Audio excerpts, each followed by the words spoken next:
Run.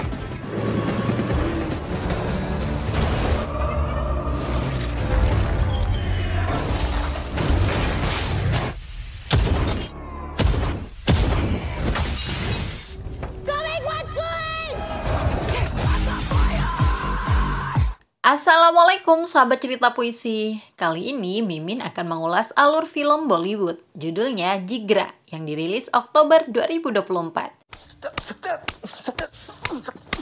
Film ini dibintangi aktris paling imut di India. Siapa lagi kalau bukan Alia Bhatt. Selamat menonton ya.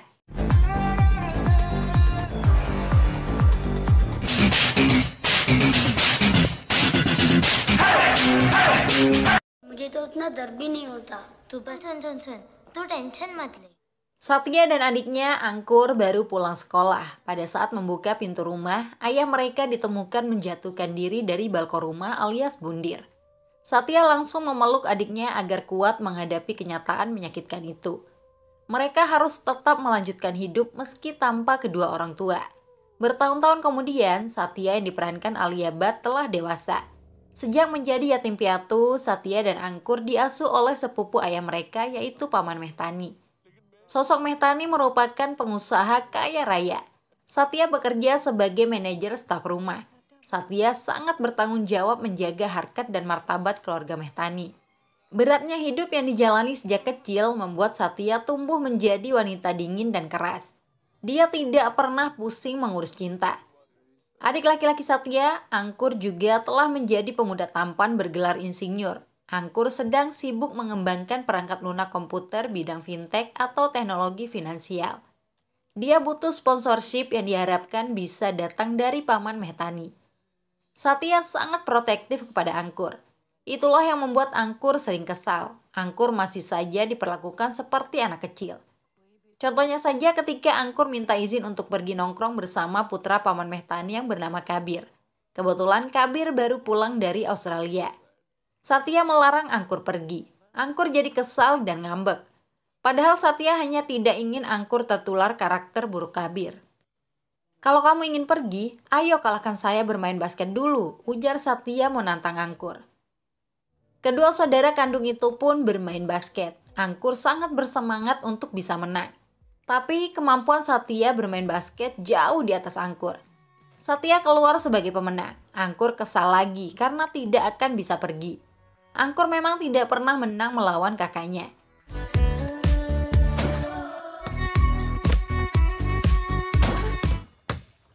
अंकुर जीत सकता है।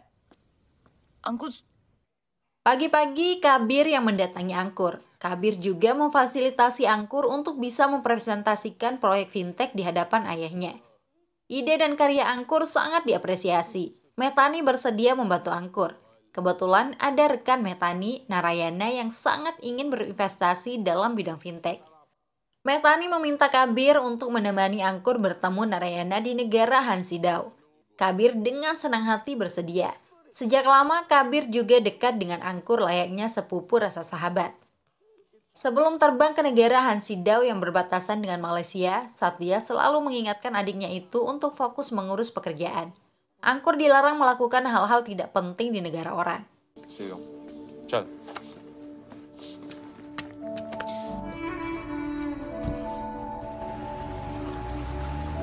Setelah sampai di Hansidau, Angkur dan Kabir fokus dengan pekerjaannya.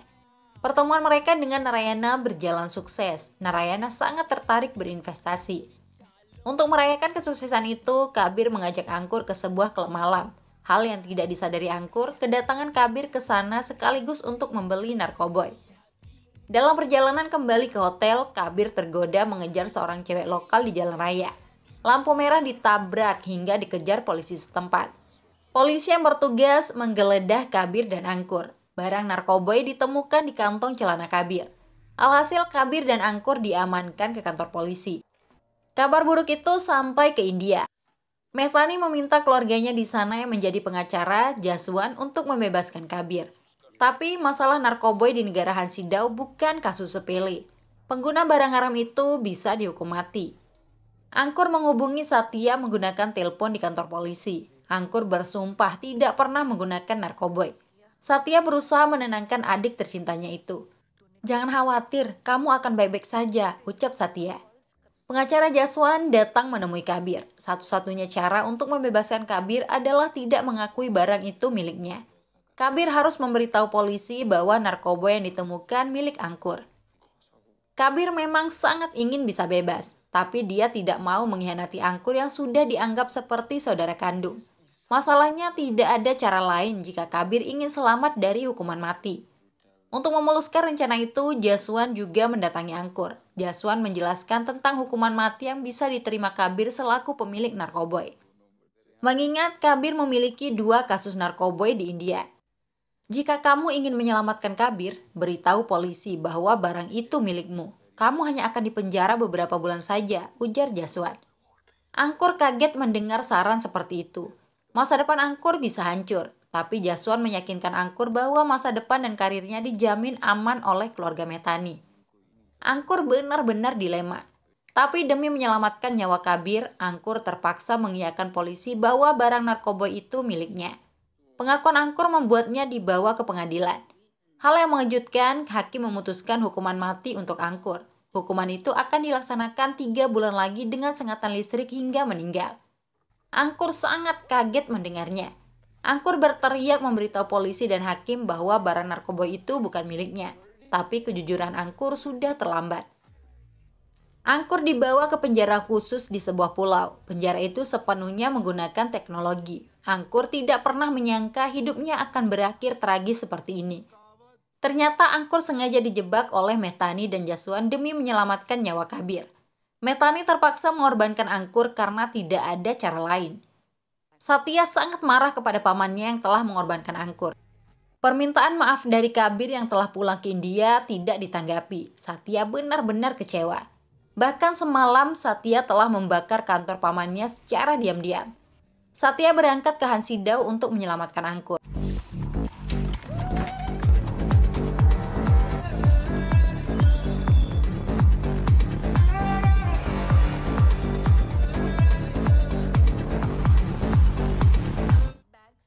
Sesampai di penjara, Satya tidak bisa mengontrol kepanikannya. Apalagi saat melihat Angkur yang telah dicukur dan tangan terborgol. Satya seperti tidak sanggup mengatakan apapun. Angkur juga hanya bisa menangis. Umurnya tinggal 3 bulan lagi. Satya memarahi Angkur yang terlihat cengeng. Angkur, saya pasti akan melindungimu. Saya tidak akan membiarkan bahaya apapun menimpamu, tegas Satya. Angkur masih saja menangis. 2 saudara itu hanya bisa bersentuhan jari karena terhalang kaca pembatas. Satya meminta Angkur agar tetap tegar.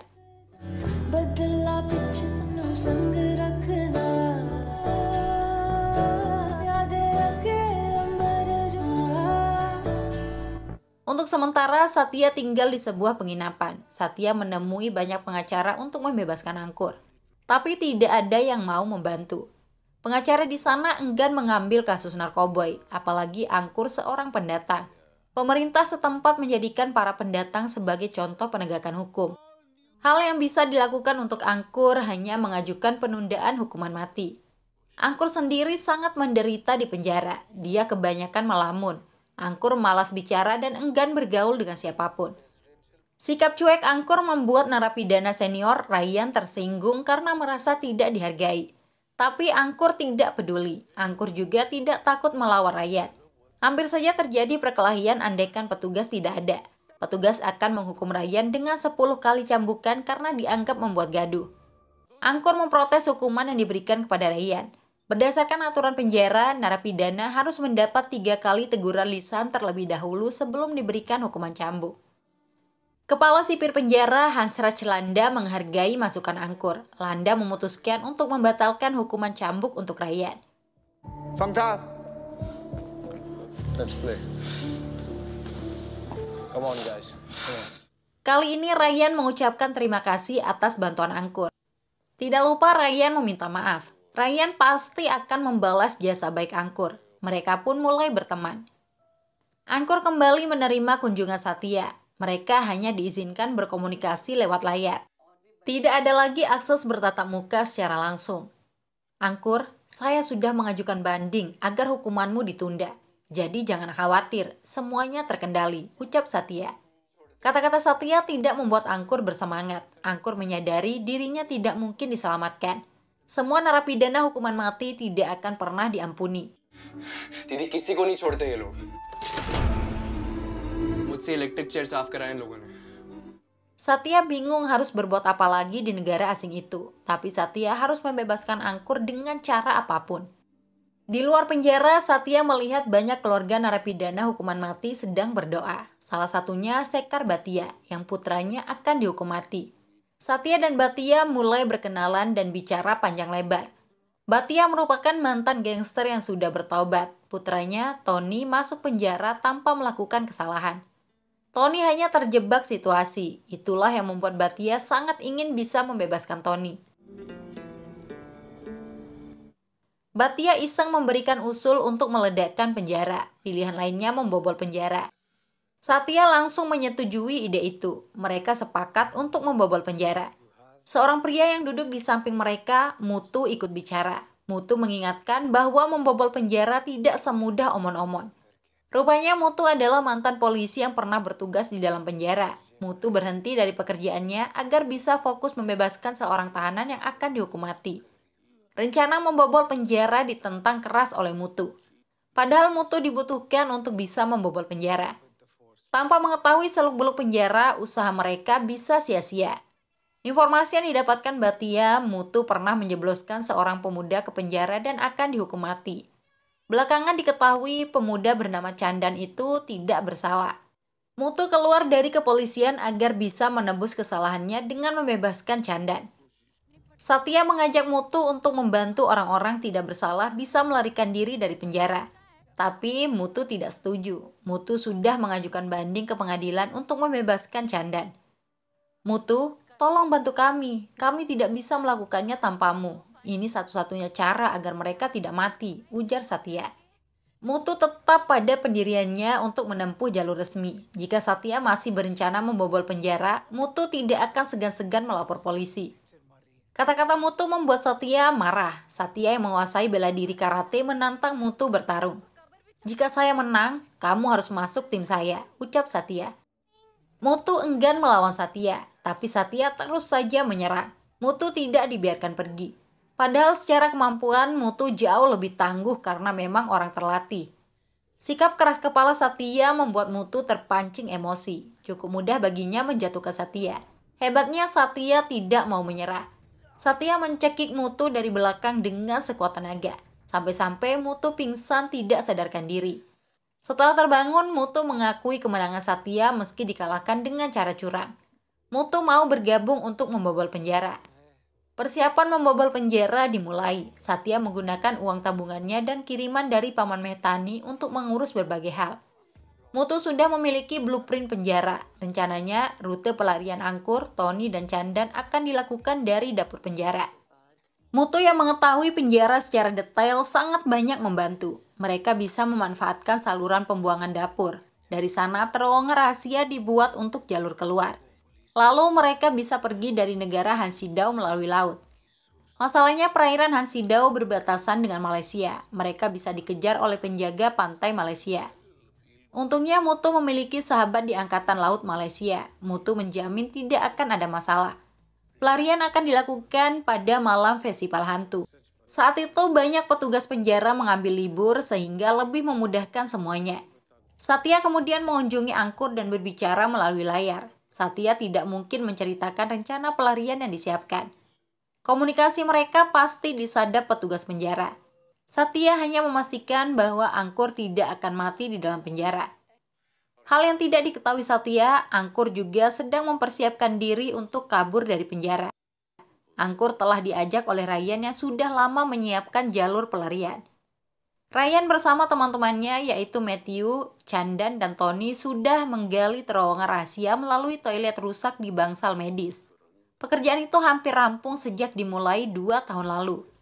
Untuk memastikan semuanya berjalan lancar, Ryan akan mengusahakan mereka berempat bisa ditugaskan bekerja di bangsal medis.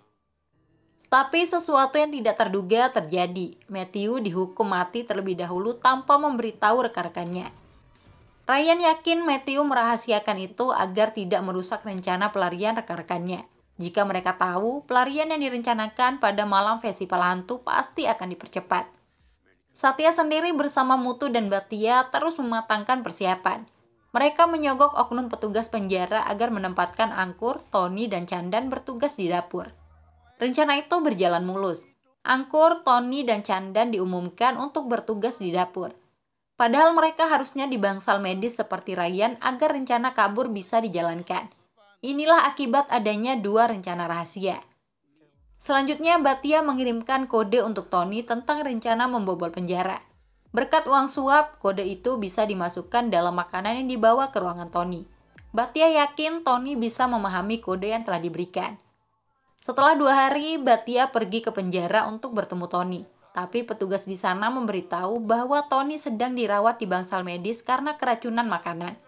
Bhatia kaget dan panik. Itu artinya rencana yang telah disusun gagal sebelum dilakukan.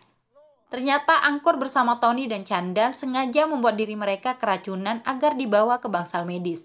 Tentu saja demi bisa kabur sesuai rencana mereka. Tony tidak pernah menyadari kode dari ayahnya. Roti yang menyimpan kode dilahap habis. Setelah muntah-muntah, mereka bertiga dibawa ke bangsal medis sebagai pasien. Kenyataan saat ini membuat Bhatia, Satya, dan Mutu kebingungan. Satya bertindak nekat, ingin menyayat lengannya agar sekarat. Dalam kondisi sekarat, Angkur pasti diizinkan datang menjenguk. Kesempatan itu bisa dimanfaatkan untuk memberitahu Angkur tentang rencana pelarian yang sudah disiapkan dengan matang. Mutu berusaha menenangkan Satya. Mereka tidak memiliki pilihan lain kecuali membatalkan rencana membobol penjara. Jalan mereka buntu. Satya hanya bisa termangu. Malam festival hantu yang telah dinanti tiba. Setelah beberapa polisi yang bertugas lengah, Ryan bersama Angkur, Tony, dan Chandan keluar dari ruangan medis. Berbekal lilin, mereka langsung menuju toilet tempat terowongan yang telah digali. Mereka merangkak untuk secepatnya bisa melewati terowongan. Masalah datang dari kepala sipir penjara, Hansrat Celanda. Daftar 3 nama narapidana yang ditugaskan di dapur ditemukan juga terdaftar di bangsal medis. Anehnya, ketiga nama itu mengalami keracunan makanan di waktu yang bersamaan. Landa mengajak anak buahnya memeriksa ketiga nama itu. Setelah ketiganya tidak ditemukan di ruang perawatan, Landa baru menyadari orang-orang itu telah melarikan diri. Landa memerintahkan semua anak buahnya yang sedang berlibur untuk menangkap kembali ketiga narapidana. Kepolisian terlambat bergerak. Ryan bersama Angkur, Tony, dan Chandan sudah berhasil keluar dari terowongan. Mereka bisa bernafas lega setelah lolos dari hukuman mati. Sialnya, keberadaan mereka segera diketahui polisi yang dipimpin Landa. Mereka tidak berdaya menghadapi polisi, apalagi jumlah polisi cukup banyak.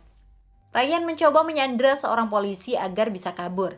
Naasnya, Ryan ditembak tanpa ampun oleh Landa. Ryan dan seorang polisi yang disandera tewas seketika. Angkur bersama Tony dan Chandan pun ditangkap kembali. Keesokan paginya, pihak kepolisian membawakan surat untuk Satya. Isi surat itu sangat menyesakkan dada. Jantung Satya seperti berhenti bernafas. Berdasarkan surat yang diterima, hukuman mati kepada Angkur dipercepat menjadi tanggal 22 Agustus tahun 2024. Angkur akan dieksekusi 3 hari lagi pada pukul 3.52 dini hari. Penyebabnya, Angkur telah mencoba melarikan diri dari penjara yang berujung pada terbunuhnya satu narapidana lain dan seorang polisi. Nasib yang sama diterima oleh Tony dan Chandan. Ayah Tony, Bhatia, dan juga Mutu sudah pasrah. Mereka tidak bisa melakukan apapun lagi. Berbeda halnya dengan Satya yang tidak terima adik tercintanya akan dihukum mati. Satya ingin menghentikan eksekusi itu dan membawa kabur Angkur. Satu-satunya cara yaitu menghentikan aliran listrik ke penjara. Generator cadangan di penjara juga harus dipastikan tidak berfungsi. Mutu menentang keras ide Satya. Penjara itu dikendalikan dengan sistem elektronik. Apabila listrik mati, maka sistem keamanan tidak akan berfungsi. Sebanyak 6.000 narapidana bisa kabur melarikan diri. Bagi Mutu, menyelamatkan 3 orang yang tidak bersalah bukan berarti harus melepas 6.000 penjahat. Tapi Satya sudah tidak peduli apapun. Satya ngotot akan tetap menyelamatkan Angkur. Mutu diminta untuk tidak ikut campur lagi. Satya dan Bhatia fokus mengatur rencana. Bhatia menggunakan jejaringnya dulu saat menjadi gangster untuk memuluskan semua rencana. Mereka tidak memiliki banyak waktu. Beberapa langkah yang dilakukan menculik keluarga pejabat yang berwenang mematikan aliran listrik. Kendaraan khusus yang bertuliskan polisi juga disiapkan untuk kabur ke pelabuhan. Pada hari terakhir, Satya dan yang lain pura-pura mengalami kecelakaan untuk menghentikan tangki mobil yang membawa bahan bakar ke penjara.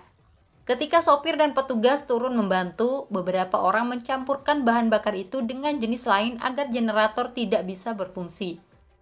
Semua persiapan sudah matang untuk menghentikan eksekusi yang akan dilakukan dini hari nanti. Tiba-tiba Satya bertemu Muthu lagi di jalan raya. Muthu menelpon rekannya di kepolisian untuk membocorkan rencana Satya. Sebelum Muthu bicara, Satya terlebih dahulu menabrak motor Muthu. Mereka berdua jatuh ke jurang. Untuk kedua kalinya, Satya dan Muthu bertarung. Tentu saja, Muthu tetap lebih kuat. Sebenarnya Muthu enggan melawan seorang wanita, tapi Satya terus saja menyerang. Muthu terpaksa memukul Satya dengan keras. Setelah itu Muthu ingin kembali menelpon rekannya. Lagi-lagi Satya menyerang dari belakang. Muthu dicekik hingga emosinya terpancing, tapi Satya memang gila. Demi bisa menyelamatkan adiknya, Satya mendorong Muthu jatuh ke jurang. Satya juga ikut terjatuh.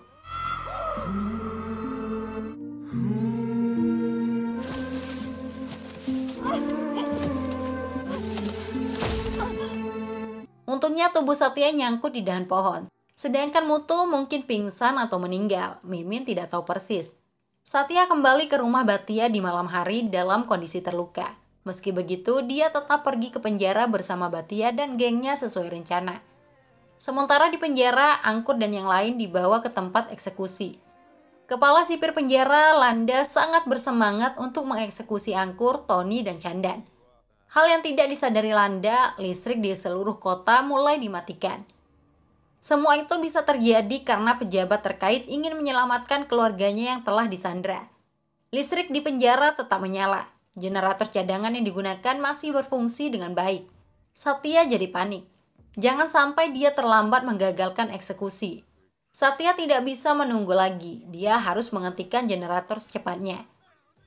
Di waktu yang bersamaan, eksekusi akan dimulai. Angkur dipaksa duduk di kursi listrik tanpa bisa melawan. Satya bersama yang lain mendorong 3 truk berisi gas LPG mendekati penjara. Petugas penjaga menembak truk yang tidak berawak itu. Dan pada saat Angkur akan mulai disetrum, truk-truk yang berisi gas LPG itu menghantam generator. Ledakan besar terjadi membuat listrik padam. Eksekusi Angkur gagal. Situasi penjara jadi kacau balau. Semua pintu sel terbuka dengan sendirinya. Ribuan narapidana berhamburan keluar. Satya masuk menggunakan kendaraan di tengah kobaran api. Aksinya menarik perhatian ribuan narapidana yang berusaha kabur. Semua napi dibuat kaget melihat yang keluar dari mobil adalah seorang wanita. Satya membakar semangat para napi untuk memberontak mewujudkan kebebasan. Kecerdasan Satya membuatnya memiliki banyak teman untuk melawan pasukan polisi.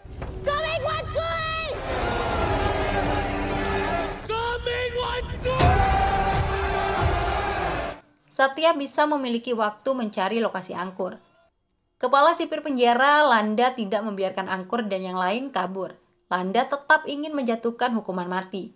Tidak ada listrik, tangan pun jadi. Landa menyerang Angkur, Tony, dan Chandan secara membabi buta.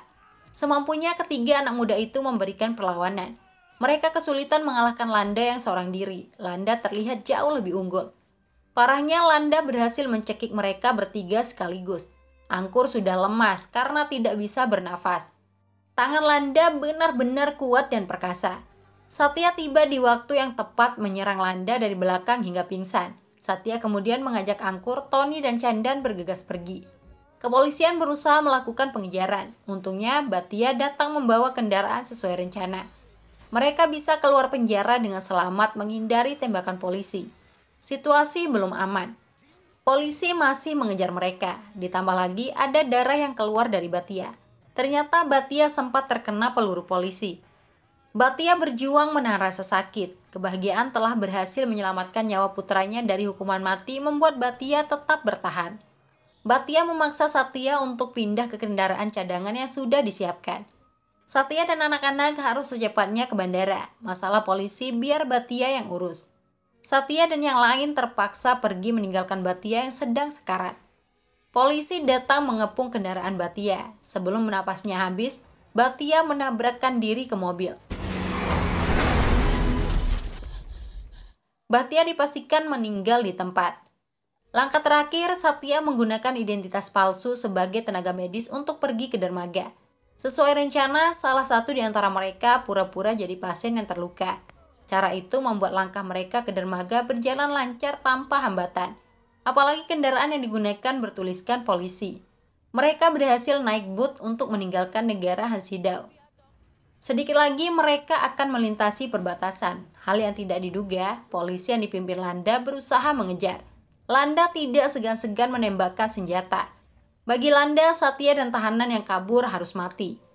Satya tidak tahu harus berbuat apa. Mereka tidak mungkin melawan polisi yang bersenjata lengkap. Penjaga pantai Malaysia yang dihubungi juga sama sekali tidak merespon. Satya sudah pasrah jika harus mati dalam melindungi angkur.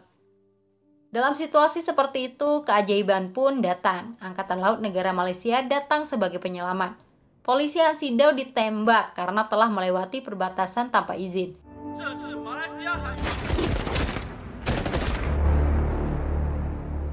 Landa meninggal tanpa sempat bisa membalas. Adanya bantuan dari pasukan Angkatan Laut Malaysia berkat hasil komunikasi mutu beberapa waktu lalu. Satya pun bisa melanjutkan tujuan. Satya dan Angkur menangis bahagia. Mereka berpelukan erat melepas semua beban di dada. Terutama Satya yang telah melakukan banyak hal gila. Demi adik tercinta, Satya sanggup membunuh hingga meluluhlantakkan penjara.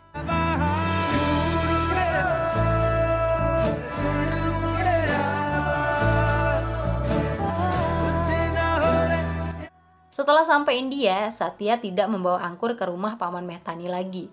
Angkur bersama Tony dan Chandan dibawa ke rumah masa kecil mereka dulu. Satya ingin menjalani hidup baru, dan film pun selesai di situ. Wassalam para penontonku.